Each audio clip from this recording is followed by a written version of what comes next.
Well, here we are at Crankshaft Customs. I'll never forget the smell of exhaust and oil like it was yesterday. In fact, I think I still have some grease stains on my skirt that won't let me forget this place. It's all right, though.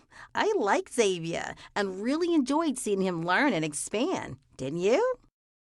Come on, let's see how Xavier is getting on these days. You have been working so hard, keeping up with all your bookkeeping. Everything is in order and looks great.